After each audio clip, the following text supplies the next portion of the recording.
Ini kok tiba-tiba HP saya nge-lag ya? Mahalan ini barusan kirim pop loh, pilihin ya Sultana buat profit baru, ditunggu.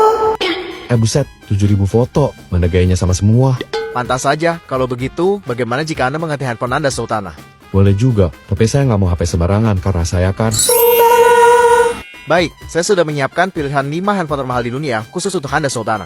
Di urutan kelima ada iPhone 15 Pro Max Daytona. Handphone dengan casing titanium aerospace grade berlapis emas ini dibanderol dengan harga $1.900 atau 33 juta rupiah. Next. Di urutan keempat ada Caviar S24 Pure Gold. HP ini terbuat dari emas 18 karat dan berhiaskan 8 batu berlian alami yang bernama kesan glabor dan elegan. Harga HP ini sendiri mencapai $75.000 atau sekitar 1,2 miliar rupiah. Next. Di urutan ketiga ada Vertu Signature Cobra. Handphone ini merupakan edisi terbatas yang hanya diproduksi 8 unit saja di dunia. Didesain sangat eksklusif dengan 439 batu rubi yang berbentuk seperti ular kobra dan mata yang terbuat dari zamrud asli. Harga HP ini mencapai $360.000 atau 6 miliar rupiah. Next. Di urutan kedua ada Jackpot Grasso Luxor Las Vegas. Handphone ini dibingkai emas seberat 180 gram. Di bagian belakangnya dilapisi kayu hitam Afrika berusia 200 tahun, serta bertabur 45,5 berlian hitam. Harga HP ini mencapai $1 juta atau 16,8 miliar rupiah. Next. Di urutan pertama ada Falco Supernova Evo 6 Pink Diamond. Handphone ini terbuat dari emas murni 24 karat yang menggunakan lapisan platinum. Di bagian belakang terdapat batu berlian merah muda besar yang menjadi simbol status sosial. Handphone ini diberi harga $48,5 juta atau 814 miliar rupiah. Menarik. Baik, akan segera saya siapkan. Ih, bukan milih foto malah milih HP, dasar Sultana nggak peka. Mahalan ini. Ini HP-nya gimana, Sultana? Gak dari. Sultana. Siapa ini? Halo? Halo, Mak. Mak, tolongin aku, Mak. Aku butuh 7 juta. Kenapa pula kau, nak? Tadi aku nggak sengaja nabrak orang, Mak. Terus sekarang orangnya minta ganti rugi. Gimana nih, Mak? Kalau nggak bayar, nanti aku bakal digebukin. Motor kita bakal disita. Terus aku bakal dimasukin ke penjara. Sebentar. Kok nomor kau lain? HP aku habis baterai, Mak. Aku pinjam sama teman aku ini. Kalau begitu, siapa nama kau? Seriusan, Mama. Jangan bercanda. Aku kan anak Mama. Masa Mama lupa? Siapa nama bang kau? Rojak. Kau di mana sekarang? Di kantor polisi, Mak. Cepet transferin aku sekarang ya, Mak. 7 juta aja, Mak. Please. Hei, siapa nama bapak kau? Nggak tahu. Selama ini aku cuma panggil Bapak aja. Di mana kau tinggal? Ya di rumah Mak lah. Rambut mama warna apa? Hitam. Oke, jangan main-main kau. Kapan kau pulang? Nggak bisa, Mak. Aku beneran ngeprank Mama. Ini aku beneran mau ditangkap, Mak. Hei, berapa umur kau? Tahun ini 17. Kau penipu ya? Mama kok nggak percaya sama anaknya sendiri sih? Hei, asal kau tahu ya, rambutku ini warna-warni bagai gulali. Aku tak pernah punya suami. Dan kurasa sampai kiamat pun kau tak akan bisa mengendarai motorku karena rodanya cuma satu.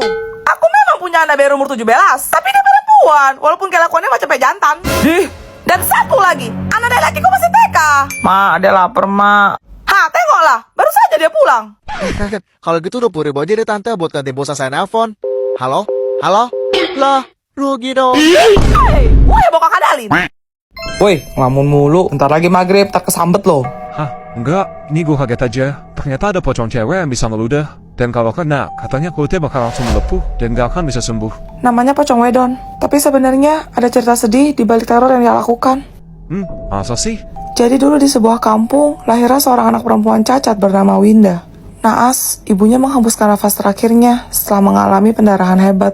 Kasian. Tak lama, Mbah Trejo, dukun yang terkenal sakti di kampung itu, mengatakan bahwa Winda akan mendatangkan kutukan bagi kampung tersebut.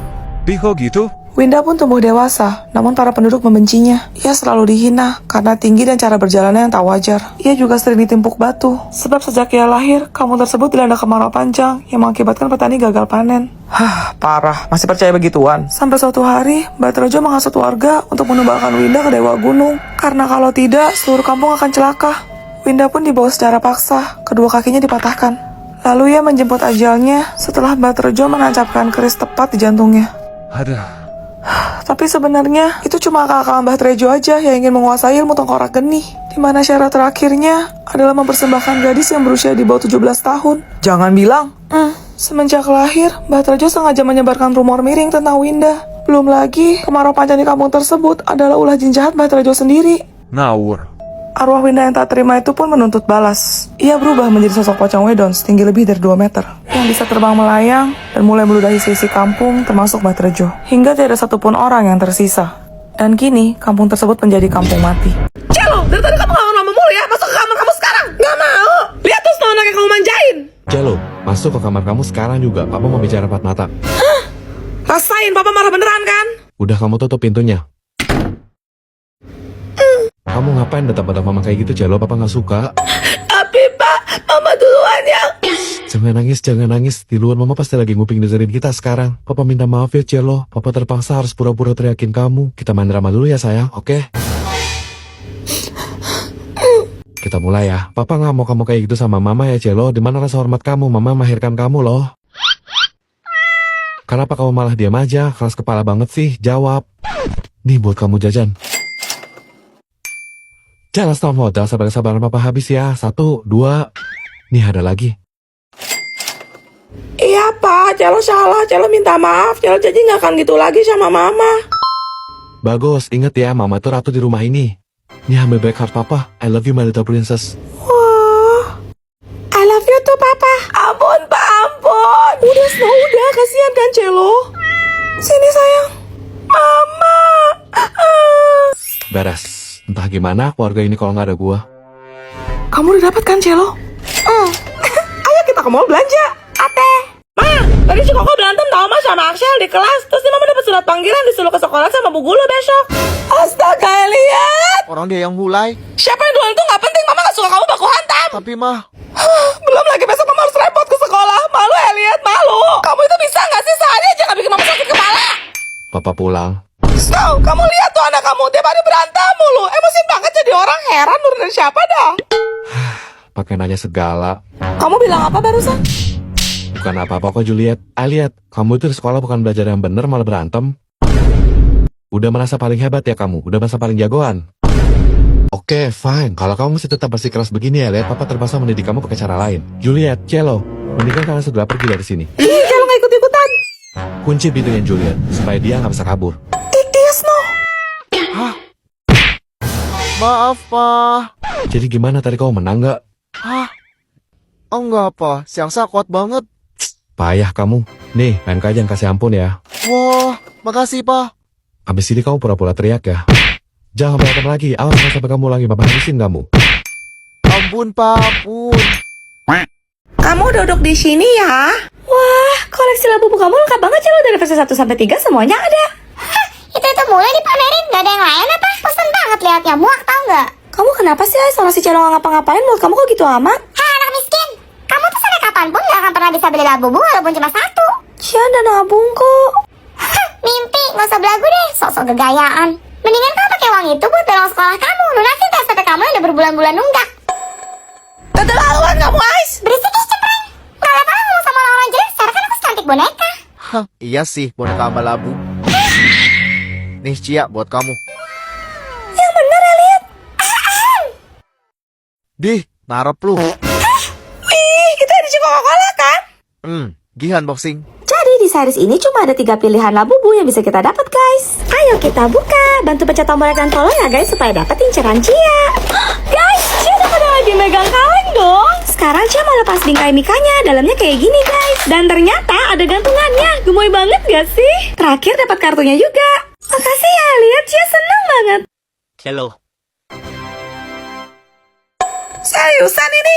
Banyak banget, Axel. Makasih, Axel. Woi Laksel, lu gak mau kalah banget sih jadi orang, heran. Ada lawan.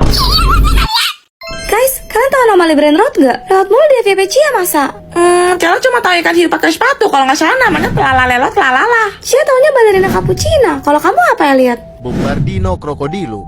Axel, lo ada cerita tentang anomali gak? Mau denger asal lu untung-untung sahur?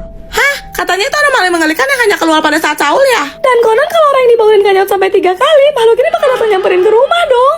Serem amat dah. Yap, jadi di sebuah desa ada seorang hansip bernama Pak Undong yang sering jaga malam. Dan pada saat bulan Ramadan tiba, ia pun aktif membunyikan pentungan yang selalu ia bawa untuk membangunkan warga sekitar menunaikan ibadah sahur. Wih, mulia banget Pak Untung. Tapi suatu hari ada maling rumah kosong yang kebetulan beraksi saat Pak Untung sedang berjaga. Maling tersebut pun langsung lari dengan barang curiannya begitu melihat Pak Untung ingin menangkapnya. Terus? Pak Untung mengejar maling itu sampai di sebuah gang buntu. Pertikaian pun tak terelakkan lagi. Namun siapa sangka, maling itu mengeluarkan linggis yang sudah dia siapkan sebelumnya. Lalu tanpa ragu menghunuskannya ke perut Pak Untung. Dalam sekejap, Pak Untung pun menghembus napas terakhir. Pagi harinya, para penduduk menemukan tubuh Pak Untung yang sudah terbujur kaku, tergeletak di jalanan dalam kondisi yang mengenaskan.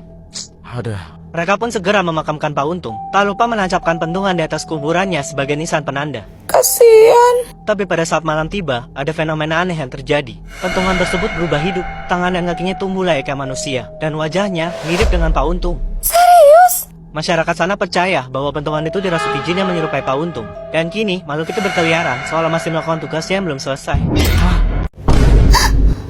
Kamu kenapa nangis, Juliet? Snow, kalau aku koit, aku bakal izin kamu buat nikah lagi. Hah? Entah sinetron drama Cina apa lagi yang dia tonton kali ini. Kenapa kamu malah diem aja? Jawab dong. Jebakan Snow, fix ini jebakan, jangan terpengaruh. Enggak Juliet, aku nggak akan nikah lagi. Kamu satu-satunya cewek dalam hidup aku.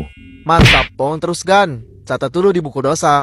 Aku mau kamu bahagia, Snow. Aku mau ada cewek bisa gantiin posisi aku buat melayani kamu dan merawat anak-anak kita. Mereka butuh sosok ibu, Snow. No, jangan kepancing Snow. Makasih ya, kamu baik banget. Tapi Snow, kamu bakal jadi duda selamanya. Emangnya kamu mau jadi jomblo abadi? Iya Juliet, aku nggak akan nikah lagi. Kalau pacaran lagi? Enggak, Aku udah koit loh, aku udah beneran koit ya. Nggak baca koit ya. orang mau masih di depan aku begini. Ih, kan misalnya. Gimana kalau kamu ketemu sama cewek yang cantik, pintar, body goals? Mana mungkin dia mau sama aku? Kalau dia mau? Dia bukan tipe aku. Kalau dia tipe kamu gimana? Dia bisa nyanyi loh, suaranya merdu. Kayak Leodora, Suaranya kalah sama mahal ini. aku sukanya musik rock. Gimana kalau kamu ketemu cewek yang mirip banget sama aku? Hati-hati Snow. Tunggu, plok ketiplok. Iya, persis dari ujung rambut sampai ujung kaki. Ini posisinya kamu udah koit nih. Iya. Bahaya woi. Kamu nggak akan bangkit dari kubur kan? Enggak. Berarti kamu nolak aku dong. Enggak gitu Juliet.